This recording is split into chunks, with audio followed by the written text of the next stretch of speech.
दोस्तों आप सबको तो पता है कि पिछले 3-4 दिनों से सोशल मीडिया में हाथरस का मामला लगातार चर्चा में है और न जाने कितने दिनों तक यह चर्चा में रहेगा, इसकी कोई उम्मीद नहीं है। और मुझे उम्मीद है कि यह चर्चा तब तक रहेगी जब तक एक उचित फैसला नहीं आ जाता है। मामला यह है कि यूपी के हाथरस जिले के किसी इलाके में एक 19 वर्षीय दलित युवती के साथ 4 लोगों ने अव्यवहारिक ढंग से दुष्कर्म किया और उस लड़की का इलाज कराते वक्त मौत भी हो गई। कितनी दयनीय दशा है हमारे देश का। ऐसे मामले दिन ब दिन आते रहे हैं और बढ़ भी रहे हैं। कारण यह है कि लोगों के मन में खौफ नहीं है, लोगों के मन में खौफ नहीं है, डर नहीं है, जिसके वजह से दुष्कर्म जैसे अपराध करने में वे डरते नहीं हैं। और ये जो घटनाएं हैं, दुष्कर्म के जो मामले हैं, ये गरीब तबके लोगों के साथ ही घटित होता है। कारण ये है कि ऊंचे तबके के लोग ये सोचते हैं या फिर गरीब तबके के लोग ही ये सोचते हैं कि अगर उनके साथ अगर हम ऐसा करते हैं तो वो कुछ नहीं कर पाएगा, उससे कुछ होने वाला नहीं है। और आपको क्या लगता है कि अभी हाथरस में जो कांड हुआ है, क्या वही एक कांड हुआ स्पेशल? नहीं, ऐसे कई हजारों सैकड़ों मामले हमारे देश में होते रहता है। लेकिन बहुत सारे ऐसे लोग हैं जो अपने दुख को बांटना नहीं चाहते हैं। उन्हें लगता है कि अगर हम दुख बांटेंगे तो हमारा पूरा संस्कृति, हमारा पूरा इज्जत खो बैठेगा, इसीलिए लोग दबा करके ही रह जाते हैं। लेकिन जो बर्दाश्त नहीं कर पाते हैं, जिनसे सहा नहीं जाता है, वे तो पूरे देश के साथ अपने दुख को बांटते हैं और अपने बेटी हो या फिर बहन हो या फिर कोई भी हो, उसका फैसला, उसका न्याय दिला के रहते हैं, उनको चाहे जो भी करना पड़ जाए। संविधान ने हमें समानता का अधिकार दिया है। कहाँ है समानता? अगर अमीर तबके के लोगों को अगर कुछ होता है उनके घर में तो तुरंत सोशल मीडिया से लेकर के तुरंत न्याय मिल जाता है। लेकिन अगर वही गरीब तबके लोगों के यहाँ हो तो उनको न्याय भी नहीं मिलता है, दबा दिया जाता है, कुचल दिया जाता है, वो मामला उठता ही नहीं है।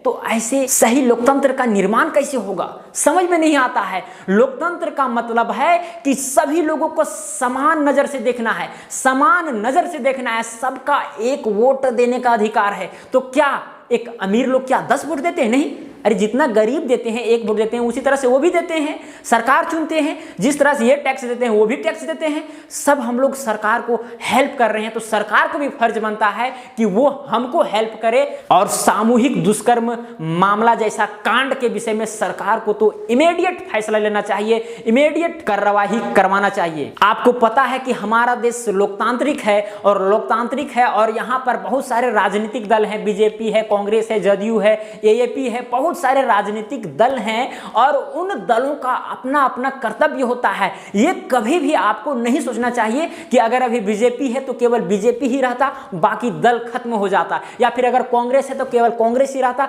बाकी दल रहता ही नहीं। ऐसा आपको बिल्कुल भी नहीं सोचना है। लोकतंत्र चलेगा ही नहीं अगर विपक्षी दल ना रहे, तो लोकतंत्र को चलना बहुत ही मुश्किल हो जाएगा। अगर बीजेपी अगर कोई भी काम करती है, सही करे या गलत करे, उसका आलोचना विपक्षी दल ही करता है, विपक्षी दल ही हम तक पहुंचाने का प्रयास करता है। अगर कांग्रेस का अगर सरकार यहां पर बनता है तो क्या बीजेपी चुप बैठेगा? नहीं, अगर ये गलत करेगा तो फिर इस पर क्या करेगा? आलोचना करेगा। तो अभी मान के चलिए बीजेपी का है तो इसमें कांग्रेस आलोचना करेगा, एएपी आलोचना करेगा, बहुत सारे लोग आलोचना करेंगे। समझना आपको है कि क्या ये फैसला जो लिया जा रहा है, ये जो काम किया जा रहा है, ऐसी घटनाएं जो घट रही है, क्या ये एक्चुअली में बीजेपी का ही गलती की वजह से हो रही है? ये आपको समझना है। कभी भी एक ही राजनीतिक दल को आपको प्रायोरिटी नहीं देना है। एक चीज मैं आपको एक और बता देता हूं, मैं यहां पर राजनीतिक बात करने वाला नहीं हूं, लेकिन हाँ एक चीज मैं ये जरूर बताना चाहूंगा कि मेरा देश लोकतंत्र है और यह लोकतंत्र तभी चलेगा जब राजनीतिक दल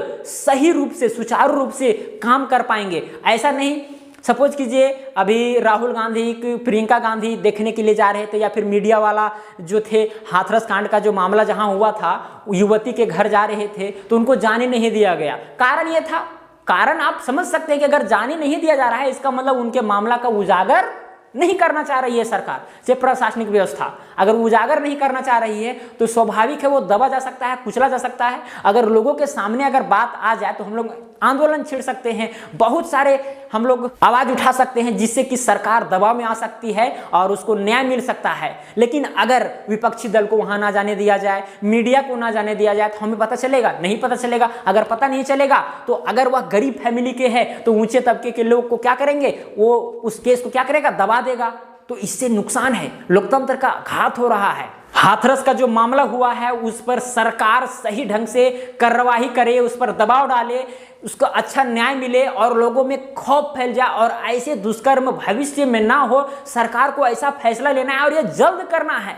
जितना देरी होती है लोग उतना ही कमजोरी ढंग से उसको देखते हैं। अगर फैसला तुरंत होगा, जितना जल्द होगा उतना जल्दी के लोगों के मन में ये चीज बैठ जाएगा कि ऐसा गलती करने से लोगों को ऐसी सजा होती है, तो शायद लोग डर सकते हैं, उनके अंदर में खौफ आ सकता है। मैं सरकार से यही अनुरोध करता हूं कि कोई गरीब हो या फिर अमीर हो, अगर उनके यहाँ कुछ घटित होता है, ऐसे कांड घटित होते हैं जो पूरे परिवार को डैमेज करता है, तो दोनों को समान रूप से ध्यान दे। ऐसा नहीं कि दोनों को असमान रूप से ध्यान दे, समान रूप से ध्यान दे। मैं यही सरकार से गुजारिश करूंगा और आपको भी करना चाहिए, क्योंकि अभी भी हमारे देश में ऐसे बहुत सारे इलाके हैं जहां पर बहुत सारे ऐसे दुष्कर्म मामले आते हैं। यहां पर तो निर्भया केस या फिर हाथरस का जो मामला है, ऐसे बहुत सारे केस आते हैं, लेकिन बहुत सारे केस दब जाते हैं, उनको हम जान नहीं पाते हैं, क्योंकि गरीब लोगों तक सुविधा नहीं पहुंच पाती है, गरीब लोगों का उतना पहुंच नहीं हो पाता है, वे दबा दिए जाते हैं। तो ऐसा ना हो, प्रशासनिक व्यवस्था को ठीक किया जाए और साथ में स्वास्थ्य व्यवस्था को भी ठीक किया जाए। स्वास्थ्य व्यवस्था में क्या होता है कि अगर कोई कांड होता है तो तुरंत उसका इलाज नहीं हो पाता है, जिसके चलते उसका मौत भी हो सकता है, आदि आदि कारणें हो सकती है। और मैं आपसे हाथ जोड़ता हूं कि आप इस वीडियो को शेयर कीजिए, पूरे भारत में फैलाइए ताकि लोग जागरूक हो सके। धन्यवाद।